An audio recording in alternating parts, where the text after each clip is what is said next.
আল্লাহর রঙে রঙিন হওয়া। কার আচার ব্যবহার স্বভাব চরিত্র আপনার মধ্যে থাকবে, কার স্টাইল, কার ধরন, কার গুণ আপনার মধ্যে থাকবে। আল্লাহর গুণ, আল্লাহর ধরন, আল্লাহর স্বভাব, আল্লাহর চরিত্রের বহিঃপ্রকাশ আপনার মধ্যে থাকলে আল্লাহর ওই গুণের বহিঃপ্রকাশ আপনার উপর বেশি ঘটবে। উদাহরণ দিয়ে বলি, আপনি আল্লাহকে বলছেন, হে আল্লাহ আপনি আমাকে ক্ষমা করে দেন, কিন্তু আপনি আপনার কাজের লোককে কোনোদিন ক্ষমা করেন না। আপনার কোম্পানিতে কেউ ভুল করলে ক্ষমা করেন না, আপনার বাড়ির স্ত্রী ভুল করলে ক্ষমা করেন না, আপনার ভাই ভুল করলে ক্ষমা করেন না, কিন্তু আল্লাহর কাছে চাচ্ছেন যেন আল্লাহ আপনাকে ক্ষমা করে দেয়। তাহলে দুটো বিপরীত হয়ে গেল। তো আল্লাহর রঙে রঙিন হতে হবে। যেহেতু আল্লাহ ক্ষমাশীল আর আপনি আল্লাহর কাছে ক্ষমা চান, তাহলে শুরু আপনি করেন। আপনি আগে মানুষকে ক্ষমা করেন। আপনি মানুষকে যত বেশি ক্ষমা করবেন আল্লাহ আপনাকে তত বেশি ক্ষমা করবে, অটোমেটিক। এবার আর চাইতে হবে না। আপনি যখন মানুষকে ক্ষমা করছেন অটোমেটিক, তখন না চেয়েও আপনি ক্ষমা পেয়ে যেতে পারেন। কেন? আল্লাহর ওই গুণের বহিঃপ্রকাশ আপনার মধ্যে ঘটেছে। এবার আল্লাহ তার ওই গুণের বহিঃপ্রকাশ আপনার উপরে ঘটাবে। একটা হাদিস, রাসূল সাল্লাল্লাহু আলাইহি ওয়াসাল্লাম বলেছেন, ইরহামু মান ফিল আরদি ইয়ারহামুকুম মান ফিস সামা। তোমরা আল্লাহর কাছে দয়া চাও, তাহলে আগে তুমি দয়া করা শুরু করো। তোমার আশেপাশে পশু প্রাণী, জীব জন্তু, জানোয়ার, মানুষ, অসহায়, দরিদ্র, তাদের উপর আগে তুমি দয়া করো, আল্লাহ অটোমেটিক তোমার উপর দয়া করবে। তাহলে আল্লাহর নামের এবং গুণের বহিঃপ্রকাশ নিজের মধ্যে ঘটান। যেমন আল্লাহ সুবহানাহু ওয়া তাআলার একটা নাম হচ্ছে তিনি সবুর, হালিম, ধৈর্যশীল। আপনি চান যে আল্লাহ আপনার ক্ষেত্রেও ধৈর্যের বহিঃপ্রকাশ ঘটাক, কিন্তু আপনি নিজে ধৈর্য ধারণ করেন না। তো এই নামগুলোর ব্যাখ্যা আমরা আস্তে আস্তে আসবো। তো আল্লাহ সুবহানাহু ওয়া তাআলার নামের উপর ইবাদত করার সর্বশেষ অপশনটা কি? আল্লাহর গুণের বহিঃপ্রকাশ, যেগুলো নিজের মধ্যে আনা সম্ভব নিয়ে আসা। আপনি আর যত মানুষের রিজিকের ব্যবস্থা করবেন, আল্লাহ আপনার হাত দিয়ে তত মানুষের রিজিকের ব্যবস্থা করে দিবে। তাহলে অটোমেটিক আপনার টাকা বাড়বে। তাহলে আপনি যত বেশি মানুষের রিজিকের দায়িত্ব নেবেন, আল্লাহ তার রাজ্জাক হওয়ার গুণ আপনার উপর তত বেশি বহিঃপ্রকাশ ঘটাবে। যে আল্লাহ রাজ্জাক, ইয়ারযুকু মান ইয়াশা বিগাইরি হিসাব, যাকে ইচ্ছা তাকে বেহিসাব রিজিক দান করতে পারেন। এই গুণের বহিঃপ্রকাশ ঘটাবে।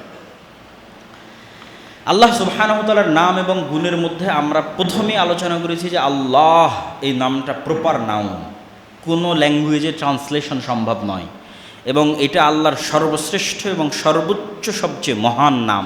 এই জন্য কালেমা তয়্যিবা এই নামই নামকরণ করা আছে, লা ইলাহা ইল্লাল্লাহ, আল্লাহু আকবার। এই জন্য সব কাজের শুরুতে আল্লাহ, বিসমিল্লাহ, বিসমিল্লাহির রহমানির রহিম। পশু প্রাণী জবাইয়ের শুরুতে আল্লাহ। এই নামটা সবচেয়ে মহান এবং সবচেয়ে গুরুত্বপূর্ণ। এই নামের পরে আল্লাহ সুবহানাহু ওয়া তাআলার গুরুত্বপূর্ণ কয়েকটা নামের ব্যাখ্যা আজকে আমরা আপনাদের সামনে তুলে ধরার চেষ্টা করব এই আলোচনায়। আল্লাহ সুবহানাহু ওয়া তাআলার একটা নাম হচ্ছে রহমান, দয়ালু। তো আল্লাহ সুবহানাহু ওয়া তাআলার দয়া এবং মানুষের দয়ার মধ্যে পার্থক্য কিভাবে বুঝবেন? মানুষও তো দয়ালু হয়। মানুষ দয়ালু হয় কিভাবে? আপনি কারো কাছে গিয়ে চাইলে, কাঁদলে, নিজের দুঃখ কষ্ট তুলে ধরলে তখন মানুষ দয়ালু হয়। যে আমি এই বিপদে পড়েছি, আমার টাকা পয়সা হারিয়ে গেছে, আমার বাচ্চা অ্যাক্সিডেন্ট করে অসুস্থ অবস্থায় মেডিকেলে আছে, প্রকাশ করতে হয় যে আমি এই অবস্থায় আছি, আমাকে সহযোগিতা করেন। তখন মানুষের অন্তরে দয়া তৈরি হয়। 2 নম্বর, মানুষের কাছে আপনি যদি সাহায্য চান, তাহলে হয়তো একবার দিতে পারে, 2 বার দিতে পারে, কিন্তু বারবার চাইলে বিরক্ত হয়, রেগে যায়, বিতাড়িত করে দেয়। আর আল্লাহ সুবহানাহু তাআলার দয়া এগুলোর থেকে এতটাই ব্যতিক্রম যে আল্লাহ সুবহানাহু তাআলার কাছে না চাইলে রাগ করে, আর যত চাওয়া হয় তত খুশি হয়। আল্লাহু আকবার। মানুষের কাছে চাইলে মানুষ রাগ করে, আল্লাহ সুবহানাহু তাআলার কাছে যত চাইবেন তত খুশি হবে। চাইবেন না তবে রাগ করবে যে কেন চাইলো না। তাহলে কতটা বিপরীত। এই জন্য রাসূল সাল্লাল্লাহু আলাইহি ওয়াসাল্লাম আমাদেরকে যে আদেশ দিয়েছেন, সে হাদিসগুলো আমি পড়ব, রাসূল সাল্লাল্লাহু আলাইহি ওয়াসাল্লামের হাদিস। তার আগে আরও কয়েকটা বিষয় দেখে নিই। যে সমগ্র পৃথিবী যত রকমের দয়ার উপর নির্ভরশীল, যেমন আমরা যখন মায়ের কোলে ছিলাম, তখন মায়ের অন্তরে যদি দয়া তৈরি না হতো, তাহলে আমাদের বড় হওয়ার সুযোগই ছিল না, মরে যেতে হতো। মায়ের অন্তরে দয়া তৈরি হয়েছে দেখে তিনি দুধ দিয়েছেন, পেশাব পায়খানা করেছি তখন পরিষ্কার করেছেন, দেখেছেন। এরকম সৃষ্টিজীবের সকল পশু প্রাণী একজন আরেকজনের দয়ার উপর নির্ভরশীল। ডলফিন যখন অসুস্থ হয় তখন আর 10টা ডলফিন মাছ ওকে উপরে তুলে রাখে যাতে ও একটু নিঃশ্বাস নিতে পারে। যখন কোনো হাতি বিপদগ্রস্ত হয় তখন হাতির মায়েরা একসাথে একদল হয়ে তাকে গিয়ে বাঁচানোর চেষ্টা করে। বলছেন সারা পৃথিবী যত দয়ার উপর টিকে আছে, এই সকল দয়া মহান আল্লাহর 1% দয়ার কারণে এরা পরস্পরের উপর দয়াশীল। আল্লাহ তার 1% দয়া পৃথিবীর মধ্যে বন্টন করে দিয়েছেন, আর 99টা দয়া আল্লাহ সুবহানাহু ওয়া তাআলা তার কাছে রেখে দিয়েছেন, কিয়ামতের মাঠে বহিঃপ্রকাশ ঘটাবেন। আল্লাহু আকবার। রাসূল সাল্লাল্লাহু আলাইহি ওয়াসাল্লামের হাদিসগুলো বলি আল্লাহর দয়া সম্পর্কে। আবু হুরায়রা রাদিয়াল্লাহু তাআলা থেকে বর্ণিত, তিনি বলেন রাসূল সাল্লাল্লাহু আলাইহি ওয়াসাল্লাম বলেছেন, মান লাম ইয়াসআলিল্লাহ ইয়াগদাব আলাইহি, যে আল্লাহর কাছে চায় না আল্লাহ ওর উপর রাগ করেন।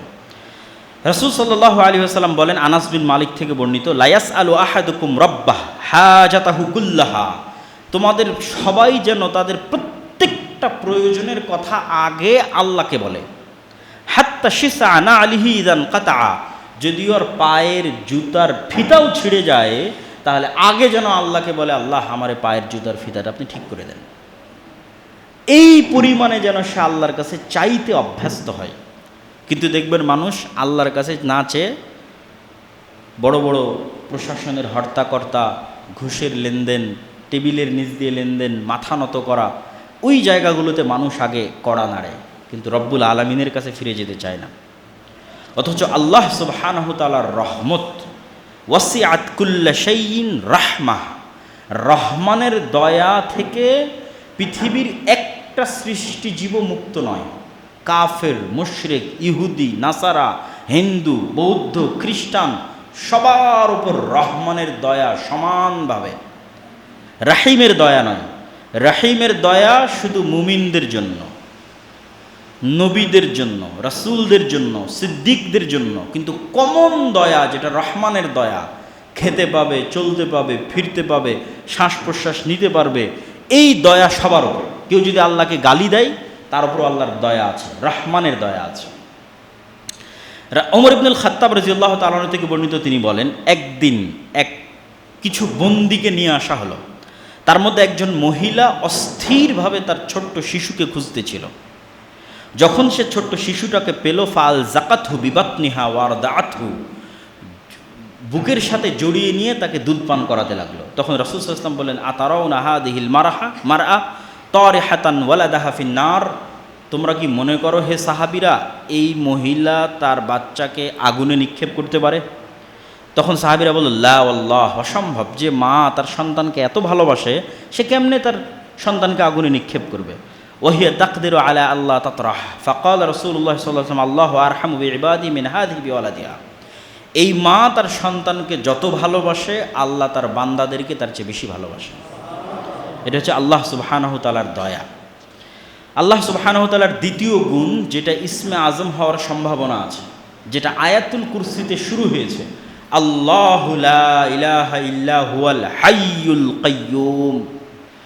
আমরা যখন এই গুণটার অর্থ করি যে চিরঞ্জীব, চিরস্থায়ী, তখন কিন্তু বোঝা যায় না যে এই গুণটার আসলে মর্মার্থ কী। একটা উদাহরণ দিলে আপনি এই গুণের মর্মার্থটা বুঝতে পারবেন। মনে করেন বাবা বৃদ্ধ, বয়স্ক, কিন্তু তারপরেও কাজবাজ করতে পারে, ইনকাম করতে পারে, টাকা নিয়ে আসতে পারে।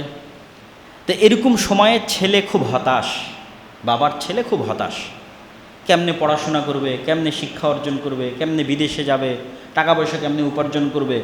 তখন বাবা সান্ত্বনা দিয়ে ছেলেকে বলছে, আরে বেটা, তোর বাপ এখনো বেঁচে আছে, তোর বাপ এখনো মরেনি, তোর বাপ এখনো বেঁচে আছে, তোকে কি করা লাগবে, কি খাওয়ানো লাগবে, কোথায় পাঠানো লাগবে, কি পড়ানো লাগবে, তোর বাপ বেঁচে থাকতে তুই চিন্তা করিস না। তো মানুষ যে আর এক মানুষকে চ্যালেঞ্জ দেয় যে আমি কিন্তু এখনো বেঁচে আছি, মরিনি রে, তো আল্লাহ বলছে, আল্লাহু লা ইলাহা ইল্লা হুয়াল হাইয়ুল কাইয়্যুম। মানুষ যখন চরম বিপদে, তখন যেন ওর মনে থাকে যে আল্লাহ মরেনি, আল্লাহ মরে না, বেঁচে আছে, আল্লাহ হাই। এই জন্য রাসূল সাল্লাল্লাহু আলাইহি ওয়াসাল্লাম বদরের যুদ্ধে এই নামটা বারবার উচ্চারণ করছিলেন যে আল হাইয়ুল কাইয়ুম বিরহমাতিকা আস্তাগীস। আল্লাহ তো মরেনি, আল্লাহ তো মরে না, আল হাই। ওই উদাহরণের সাথে কানেক্ট করলে আপনি আল্লাহর এই নামের অর্থটা বুঝতে পারবেন। আল কাইয়ুম, তিনি নিজে টিকে থাকেন, টিকে আছেন, আর সারা আসমান জমিন এবং তার মধ্যে যা কিছু টিকে আছে তার আল কাইয়ুম এই নামের কারণে টিকে আছে। কাইয়ুমুস সামাওয়াতি ওয়াল আরজ, সূর্য সূর্যের জায়গায় থাকতো না, ছিটকে পড়ে যেত যদি আল্লাহ কাইয়ুম না হতো। চাঁদ চাঁদের জায়গায় থাকতো না যদি আল্লাহ কাইয়ুম না হতো। আসমান আসমানের জায়গায় থাকতো না যদি আল্লাহ কাইয়ুম না হতো। পৃথিবী পৃথিবীর জায়গায় থাকতো না, ভেঙে টুকরো টুকরো হয়ে যদি আল্লাহ কাইয়ুম না হতো। শূন্যে পৃথিবীকে স্থির রেখেছে, ঘুরতেছে, সব কাইয়ুম টিকে আছে, আল্লাহ কাইয়ুম। এই জন্য আল হাইয়ুল কাইয়ুম, চিরঞ্জীব, চিরস্থায়ী। এই জন্য আল্লাহ সুবহানাহু ওয়া তাআলা কোরআন মাজিদে বলছেন কুল্লু শাইইন হালিক ইল্লা ওয়াজহা, সারা পৃথিবীর সব কিছু ধ্বংস হয়ে যাবে, এমনকি আরশ বহনকারী ফেরেশতারাও মৃত্যুবরণ করবে, জিবরাইলও মৃত্যুবরণ করবে, মালাকুল মউত যে মানুষের জীবন কবজ করে সেও মৃত্যুবরণ করবে। শুধু বেঁচে থাকবে কে? কাইয়ুমকে, হাইকে, আল হাইয়ুল কাইয়ুম, চিরঞ্জীব, চিরস্থায়ী, শুধু তিনি থাকবেন। আল্লাহ সুবহানাহু ওয়া তাআলার দ্বিতীয় আর একটা নাম যেটারও ইসমে আজম হওয়ার সম্ভাবনা আছে, সেটা হচ্ছে আস-সামাদ। এই নামটা পবিত্র কোরআনে আর কোথাও ব্যবহার হয়নি, শুধু সূরা ইখলাসে ব্যবহার হয়েছে। এবং ধারণা করা হয় যে শুধু এই নামটার কারণে, আস-সামাদ এই নামটার কারণে সূরা ইখলাসের এত ফজিলত। তো আস-সামাদ এই নামটা আল্লাহর যত নাম আছে সব নামের মধ্যে উচ্চারণে বেশি ভাব গাম্ভীর্যপূর্ণ। সব নামের চেয়ে কেউ যদি বিশুদ্ধভাবে আরবি উচ্চারণ করতে পারে তাহলে আস-সামাদ এই নামটা উচ্চারণে বেশি ভাব গাম্ভীর্যপূর্ণ, বেশি শক্ত, বেশি প্রভাবশালী। তো সামাদ নামের অর্থ কী? সামাদ নামের হুবহু অনুবাদ বাংলা ইংরেজিতে করা সম্ভব নয় ব্যাখ্যা ছাড়া। যে একটা শব্দ দিয়ে আমি অনুবাদ করে দিলাম রহমানের মতো দয়ালু, এইভাবে অনুবাদ হয় না আস-সামাদ নামের। এর ব্যাখ্যা লাগবে। এর এক নম্বর ব্যাখ্যা হচ্ছে আল্লাহ সুবহানাহু ওয়া তাআলা আত্মনির্ভরশীল, অমুখাপেক্ষী, এক নাম্বার। দুই নাম্বার, সাথে সাথে সারা পৃথিবীর সকল কিছু একে অপরের তো মুখাপেক্ষী অবশ্যই, তার পাশাপাশি তারা আল্লাহর উপর নির্ভরশীল, দুটো একসাথে। ঈসা আলাইহিস সালাতু ওয়াস সালামও তার মায়ের মুখাপেক্ষী, মায়ের দুধ খেয়ে তিনি বড় হয়েছে। তাকে ঘুমাতে হতো, তাকে খেতে হতো। পৃথিবীর যত উলুহিয়াতের দাবিদার আছে, যারা নিজেকে ইলাহ দাবি করে, তাদেরকে এই এক নাম দিয়ে আপনি পরীক্ষা করতে পারবেন ও আস-সামাদ কিনা। আত্মনির্ভরশীল, স্বয়ং সম্পূর্ণ, অমুখাপেক্ষী, শতভাগ কিনা, শতভাগ। না খেয়ে থাকতে পারবে কিনা, কতদিন? না ঘুমিয়ে থাকতে পারবে কিনা, কতদিন? ছোটবেলায় মা ছাড়া বড় হতে পারলো কিনা, কতদিন? সে যেই হোক, যত বড় অলি, আউলিয়া, নবী, রাসূল, পীর, বুজুর্গ যেই হোক, সব যারা ইবাদতের যোগ্য বা মানুষ মনে করে সে ইবাদতের যোগ্য, তাদেরকে পরীক্ষা করতে হবে সামাদ এই নাম দিয়ে। এই নামের শেষ যেটা ব্যাখ্যা সেটা হচ্ছে বাধ্যগত, চাক অথবা না চাক, ইচ্ছা হোক অথবা অনিচ্ছা হোক, আল্লাহর কাফের হোক অথবা আল্লাহর মুশরিক হোক অথবা আল্লাহর নাস্তিক হোক, সবগুলো বাধ্যগত অবস্থায় আল্লাহর কাছে এবং আল্লাহর রাজত্ব, আল্লাহর কন্ট্রোল এবং আল্লাহর কাছে ফিরে আসতে বাধ্য। ও চাইলো কি না চাইলো তাতে দেখে আল্লাহ সুবহানাহু ওয়া তাআলার কোনো লাভ নাই। এই বর্ণনা দিতে গিয়ে আল্লাহ সুবহানাহু ওয়া তাআলা কোরআন মাজিদে বলছেন আফাগাইরা দীনিল্লাহি ইয়াবগুন, ওরা কি আল্লাহর আনুগত্য বাদে অন্যদিকে খুঁজতে যায়? ওয়ালাহু আসলামা মান ফিস সামাওয়াতি ওয়াল আরদি তাওআন ওয়া কারহা, ইচ্ছায় হোক অনিচ্ছায় হোক আল্লাহর কাছেই ফিরে আসতে হবে। আল্লাহর রাজত্বের বাইরে যাওয়ার কারো ক্ষমতা নেই। ও যত বড় কাফের হোক, নাস্তিক হোক, মুশরিক হোক, ফেরাউন হোক, নমরুদ হোক, আল্লাহর কন্ট্রোলে। সাব্বাহা লিল্লাহি মা ফিস সামাওয়াতি ওয়াল আরজ ওয়া হুয়াল আজিজুল হাকিম, আসমান এবং জমিনের মধ্যে যা কিছু আছে প্রত্যেকটা সৃষ্টিজীব আল্লাহর তাসবিহ পাঠ করে, ইচ্ছায় অনিচ্ছায়। আলাম তারা আন্নাল্লাহা ইউসাব্বিহু লাহু মান ফিস সামাওয়াতি ওয়াল আরজ, হে নবী আপনি কি দেখেন না আসমান এবং জমিনের সব কিছু আল্লাহর তাসবিহ পাঠ করে। এমনকি ওয়াত-তায়রু সাফাতিন, যে পাখি আকাশে উঠছে ও তাসবিহ পাঠ করে। শুধু তাই নয়, কুল্লুন কদ আলিমা সালাতাহু ওয়া তাসবিহা, এরা সবাই আল্লাহর সালাতও আদায় করে, আল্লাহর তাসবিহ এবং আল্লাহর সালাত এরা জানে কিভাবে করতে হয়। ওয়ালিল্লাহি ইয়াসজুদু মান ফিস সামাওয়াতি ওয়াল আরদি তাওআন ওয়া কারহা, চাক অথবা না চাক, ইচ্ছা হোক অথবা না হোক, সব সৃষ্টিজীব আল্লাহ সুবহানাহু ওয়া তাআলার কাছে সিজদায় অবনত হতে বাধ্য হয়, হতে হয়। এ হলো সামাদ। আল্লাহ সুবহানাহু ওয়া তাআলার কন্ট্রোলের বাইরে কিচ্ছু নেই। আর তিনি নিজে অমুখাপেক্ষী, মানুষ সব একে অপরের মুখাপেক্ষী, আবার আল্লাহর উপর নির্ভরশীল। আল্লাহ সুবহানাহু ওয়া তাআলার পরের যে গুণ আমরা আলোচনা করব সেটা হচ্ছে আল আজিজ। আজিজ মানে মহাপরাক্রমশালী। মহাপরাক্রমশালী বলতে কি বুঝায়? মানুষের ক্ষমতা থাকতে পারে, সাবেক প্রধানমন্ত্রীরও ক্ষমতা ছিল, কিন্তু মহাপরাক্রমশালীর ক্ষমতা কি? কারো ক্ষমতা জবাবদিহিতার বাইরে নয়। ডোনাল্ড ট্রাম্পের ক্ষমতাও জবাবদিহিতার বাইরে নয়। চায়নার প্রেসিডেন্ট শি জিনপিংয়ের ক্ষমতাও জবাবদিহিতার বাইরে নয়।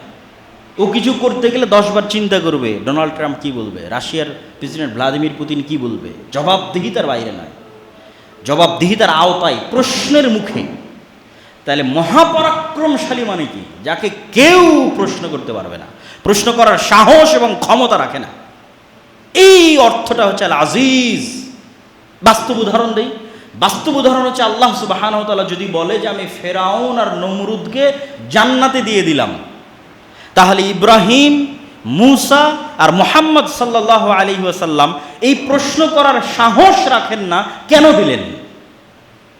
এহলা আজিজ, মহাপরাক্রমশালী।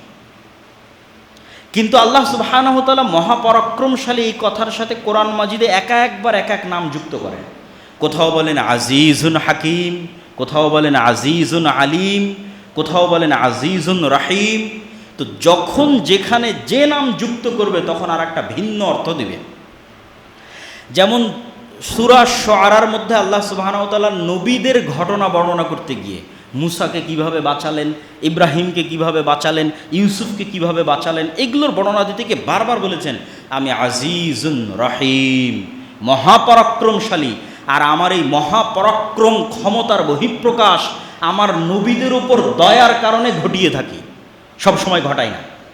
ফেরাউনের মতো শাসককে পানি ক্ষমতার বহিঃপ্রকাশ, কিন্তু সব সময় ঘটাই না। রহিম, মুসার উপর দয়া করে ঘটিয়েছে।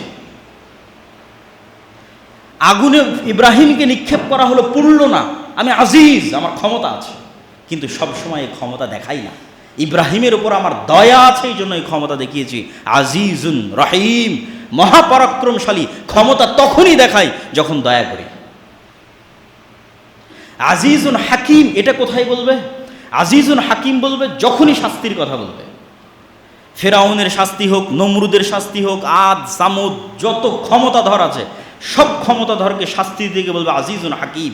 শাস্তি দিতে পারি কিন্তু কাউকে অন্যায়ভাবে শাস্তি দেই না। হাকিম, প্রজ্ঞাময়, শাস্তি দিলে ন্যায়পরায়ণভাবে দিই। কেউ অন্যায় করলো না আর ওকে শাস্তি দিয়ে দিলাম, যা ইচ্ছা তা করার ক্ষমতা আমার আছে, কেউ আমাকে প্রশ্ন করতে পারবে না, এ কথা সত্য, কিন্তু শাস্তি দিলে হাকিম, প্রজ্ঞাময়, ন্যায়পরায়ণতার সাথে শাস্তি দিই। এবার আজিজুন আলিম, এটা কখন বলবে?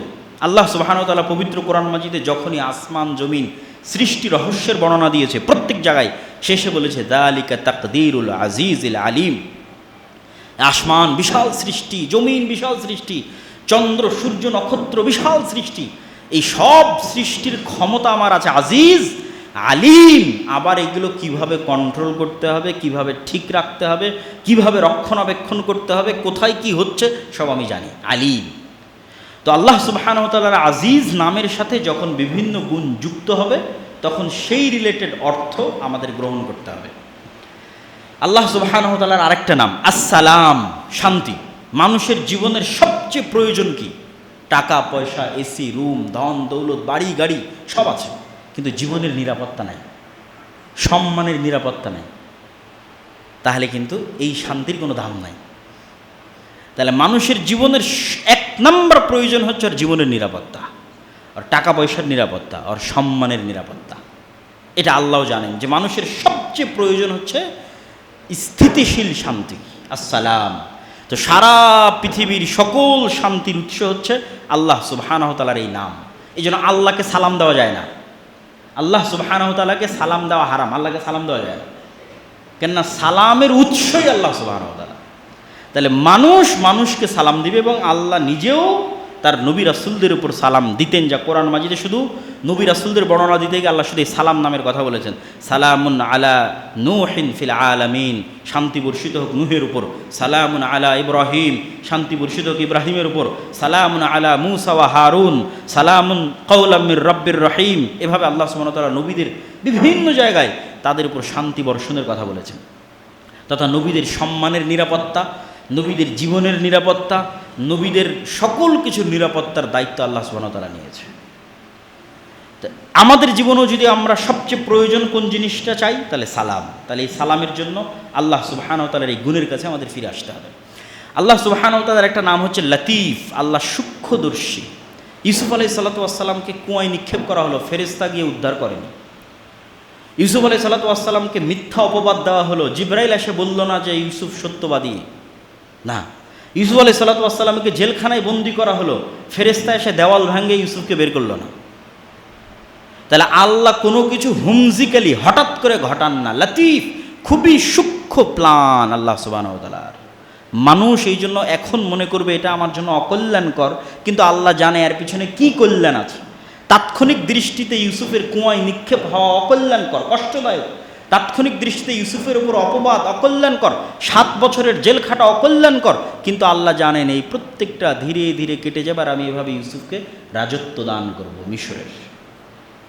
এই জন্য এই আয়াত যখন কোরআনে ইউসুফ আলাইহিস সালাতু ওয়াস সালামের ঘটনা বর্ণনা করা হয়েছে, তখনও ইউসুফ আলাইহিস সালাতু ওয়াস সালাম যখন ছোটোবেলায় স্বপ্নে দেখলেন যে ইন্নী রাআইতু আহাদা আশারা কাওকা, মিশরে ফিরে গেলেন যখন ইউসুফ আলাইহিস সালাম রাজা, তখন তারা তাকে সম্মানের সিজদা করলেন। তো এই সম্মানের সিজদার বর্ণনা করতে গিয়ে এবার ইউসুফ আলাইহিস সালাম বলছে কোরআনের বর্ণনা, ইয়া আবাতি হাযা তা'বীলুর রুইয়া, হ্যাঁ আমার পিতা, এটাই ওই যে ছোটোবেলা আমি স্বপ্ন দেখেছিলাম 11টা তারকা আমাকে সিজদা করবে, ওই স্বপ্নের তাবির। ইন্না রব্বি লাতিফুল লিমা ইয়াশা, আল্লাহ যদি কিছু করতে চান হুট করে করেন না, অত্যন্ত সূক্ষ্মভাবে করেন, মানুষ বুঝতেই পারবে না কিভাবে ঘটবে। এই 11 জনের সিজদা দিতে কত ঘটনা আছে, এতগুলো ঘটনা পার হয়ে গিয়ে 11 জন সিজদা দিল। তো মূসা আলাইহিস সালাতু ওয়াস সালামকে বাঁচাতে হবে, মূসা আলাইহিস সালাতু ওয়াস সালামকে মানুষ করতে হবে। আল্লাহর প্ল্যান সূক্ষ্ম, যে তার সবচেয়ে বড় শত্রু তার ঘরে তিনি লালন পালন করলেন।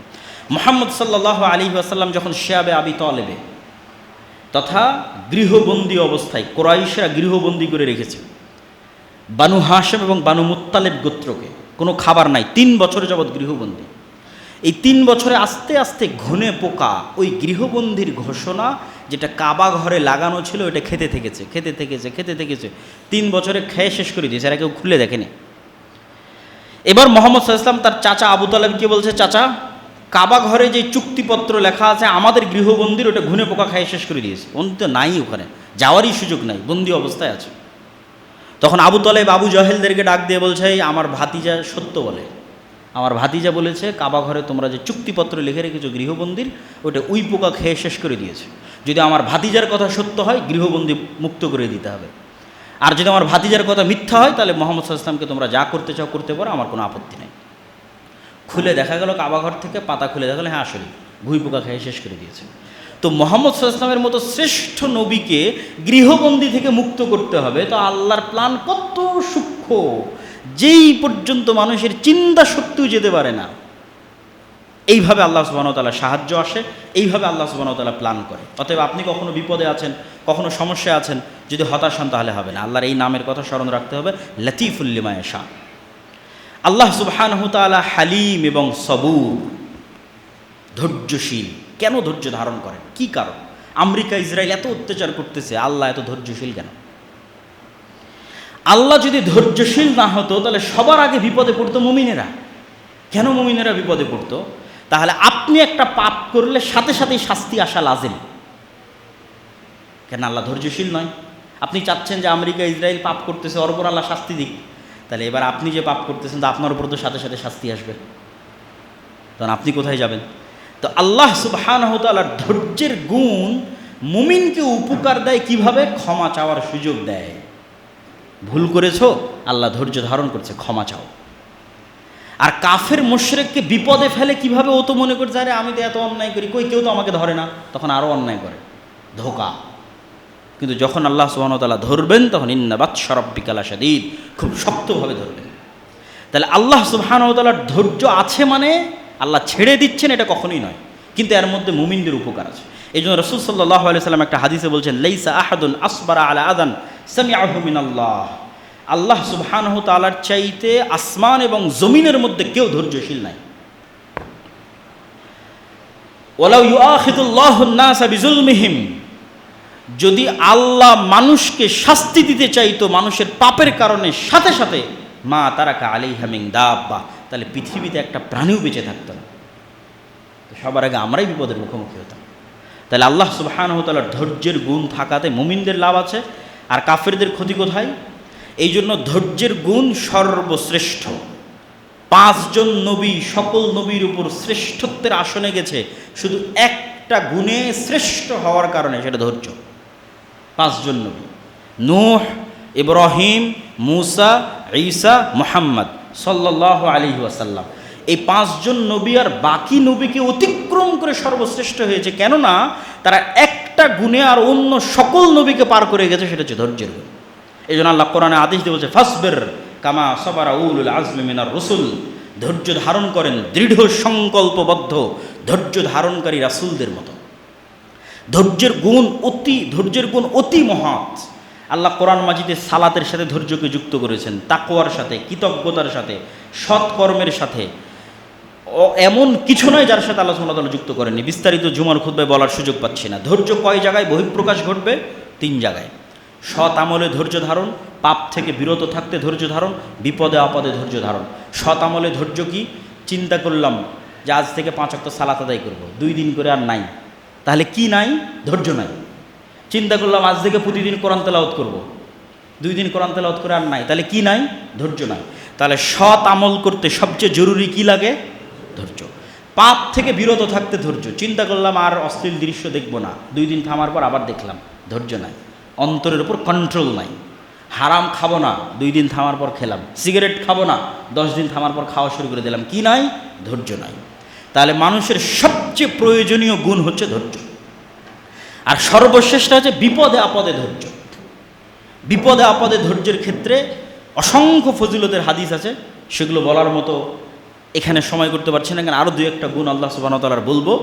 তবে এতটুকু মনে রাখেন, মুহাম্মদ সাল্লাল্লাহু আলাইহি সাল্লামের চাইতে বেশি বিপদ আপদের মুখোমুখি আপনি হননি। একই সাথে আপনার বাপও মারা গেছে ছোটোবেলায়, আপনার মাও মারা গেছে ছোটোবেলায়, আপনার জীবদ্দশায় আপনার বউও মারা গেছে, আপনার জীবদ্দশায় আপনার সব ছেলে মেয়ে মারা গেছে, একটা মেয়ে বাদে। এই ঘটনা পৃথিবীর কারোর সাথে ঘটেনি। হয়তো আপনার বাপ মারা গেছে কিন্তু বাকিরা আছে, হয়তো আপনার বউ মারা গেছে কিন্তু ছেলে মেয়ে আছে, বাপ আছে। কিন্তু একই সাথে একজন ব্যক্তির সাথে এই ঘটনা ঘটবে, ছোটোবেলায় বাপ মারা গেছে, তারপরে মা মারা গেছে, স্ত্রী মারা গেছে জীবদ্দশায়, বড় বড় মেয়ে, বিবাহিত মেয়েকে নিজের হাতে কবরে দাফন করে দিয়ে এসেছে। রোকাইয়া, উম্মে কুলসুম, জাইনাব, একজন সন্তান মাত্র বেঁচে ছিল, ফাতেমা। তো মুহাম্মদ সাল্লাল্লাহু আলাইহি ওয়াসাল্লামের চেয়ে বেশি বিপদগ্রস্ত আপনি নন, আপনার জীবনে কোথাও নন। আর আল্লাহ সুবহানাহু ওয়া তাআলার দয়া বিপদ দিয়ে বোঝা যায় না। আল্লাহর নবী বললেন, আল্লাহ যাকে সবচেয়ে বেশি ভালোবাসে ওকে বেশি পরীক্ষা করে। তাহলে কি দিয়ে বুঝবেন আল্লাহ আপনার উপর দয়া করছে কিনা? আপনি 5 ওয়াক্ত সালাত আদায় করতে পারেন? যদি পারেন তাহলে আল্লাহ আপনার উপর দয়া করছে। ফজরে উঠতে পারেন? হ্যাঁ পারি, তাহলে আল্লাহর দয়া আপনার উপর আছে। বিপদে পড়েছেন তার মানে আল্লাহর দয়া নেই, এটা ভুয়া কথা। তাহলে নবীরা কোনোদিন বিপদে পড়তো না, ইউসুফ কোনোদিন বিপদে পড়তো না, মুহাম্মদ সাল্লাল্লাহু আলাইহি ওয়াসাল্লাম কোনোদিন বিপদে পড়তো না। আল্লাহর দয়া আপনার উপর আছে, তার প্রমাণ কি? আপনি সালাত আদায় করতে পারছেন, কোরআন করতে পারছেন, দান করতে পারছেন, আল্লাহর দয়া আপনার উপর আছে। নাই, গুনাহে ব্যস্ত আছেন, তাহলে আল্লাহর দয়া আপনার উপর নাই। আর ধৈর্য ধারণ করার সবচেয়ে সহজ বুদ্ধি কি? ইন্না লিল্লাহি ওয়া ইন্না ইলাইহি রাজিউন। এই একটা বাক্যই ধৈর্য ধারণ করার জন্য যথেষ্ট। কেন যথেষ্ট? ইন্না লিল্লাহ, আমি আমার নিজের মালিক নই। আমার এই হাত, আমার পা, আমার জীবন, আমার চুল, এগুলো একটা আমার কথা শোনে না। শোনে নাকি?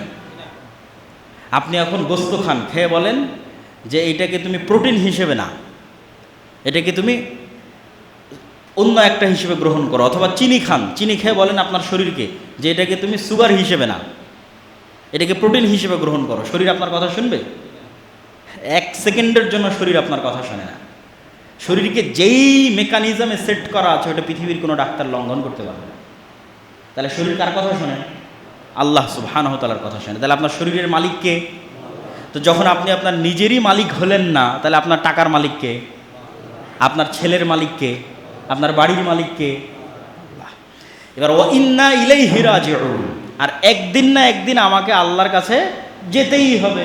তাহলে আপনি যদি আল্লাহর কাছে যান, তাহলে আপনার বাড়ি গাড়ি ধন সম্পদ টাকা পয়সা ছেলে মেয়ে সবগুলো আল্লাহর কাছে ফিরে যাবে। তাহলে এখন ইনস্ট্যান্ট আপনি চিন্তা করেন আপনার 50,000 টাকা হারিয়ে গেছে, তা আপনি কি চিন্তা করবেন? না, আরে আমি তো আমার মালিক না, আল্লাহ চাইলে দেখুন আমাকেই নিয়ে যেতে পারতো, 50,000 টাকা আর কি, ওটার মালিক তো আমি ছিলাম না।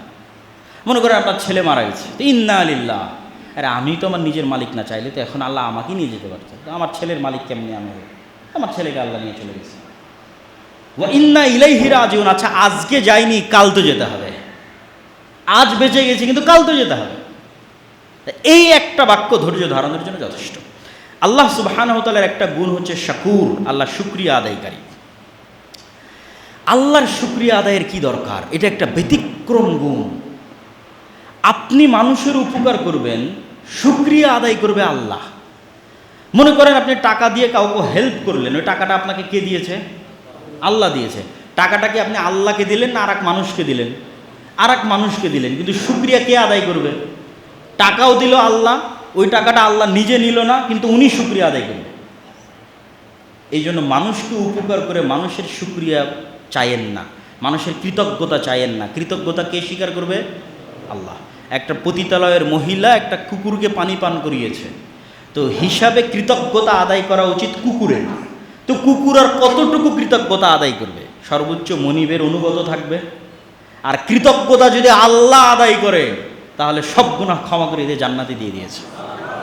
তাহলে আপনি মানুষের কৃতজ্ঞতা চান না, আল্লাহ শাকুর। আল্লাহ বলছে আমি শুকরিয়া আদায়কারী, তোমার এত কিসের টেনশন? মানুষকে দিয়ে ভুলে যাও, শুকরিয়া আল্লাহ আদায় করবে। আল্লাহ সুবহানাহু ওয়া তাআলার আরেকটা গুণ করিম, মহানুভব। এইটা বাংলা অনুবাদ করে আপনাকে আমি বুঝাতে পারবো না উদাহরণ দেওয়া ছাড়া। মনে করেন আমি একজন আলেম, আমার মধ্যে জ্ঞানের গুণ আছে, কিন্তু আমি মহানুভব নই। মনে করেন আমি দানবীর, দান করি, কিন্তু আমি মহানুভব নই।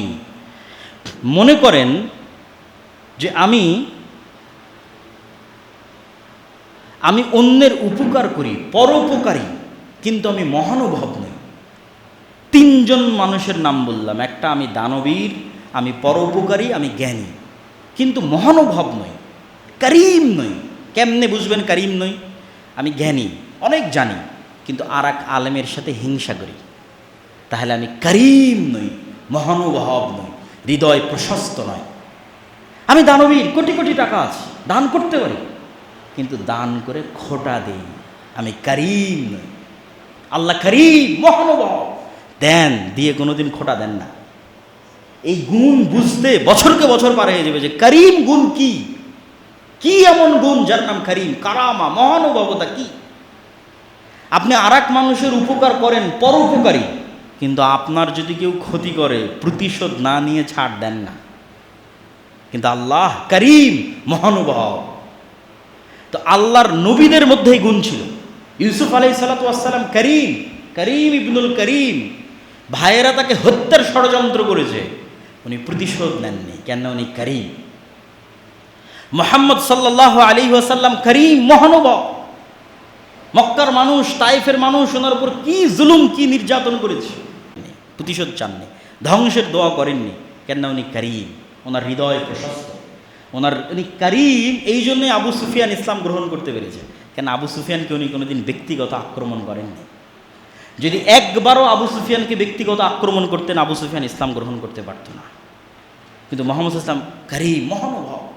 এখানে আবু সুফিয়ানের ইসলাম গ্রহণের জায়গা আছে, আবু জাহালের ইসলাম গ্রহণের জায়গা আছে, কেন? কাউকে উনি ব্যক্তিগতভাবে কোনোদিন আক্রমণের শিকার করেন।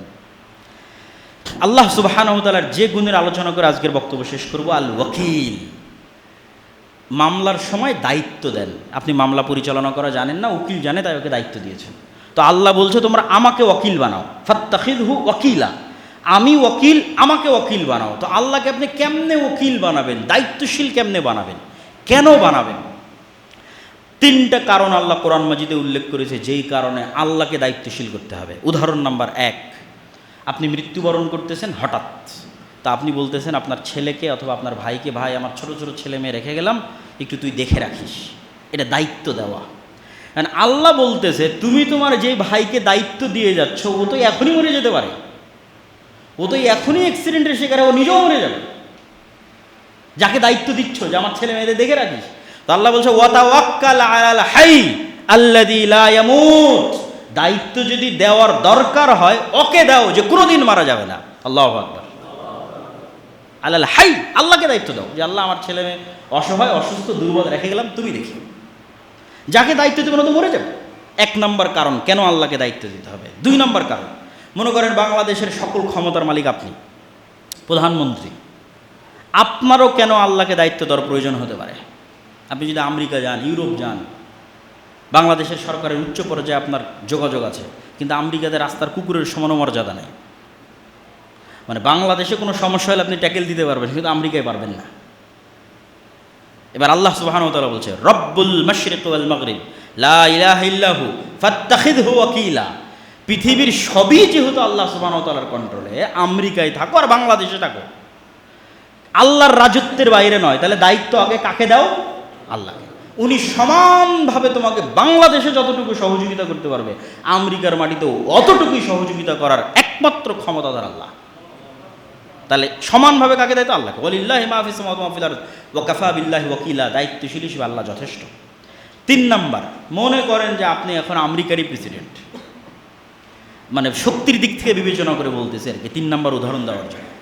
এখন আপনি যদি কোনো মরুভূমিতে থাকেন, কোনো সমুদ্রের জাহাজে থাকেন, আকাশে উড়োজাহাজের উপরে থাকেন, এবং কোথাও কোনো ত্রুটি দেখা দেয়, মোবাইলে চার্জ না থাকে, নেটওয়ার্ক না থাকে, ওয়াইফাই না থাকে, কোথায় যোগাযোগ করবেন আর কোথায় ফোন দিবেন?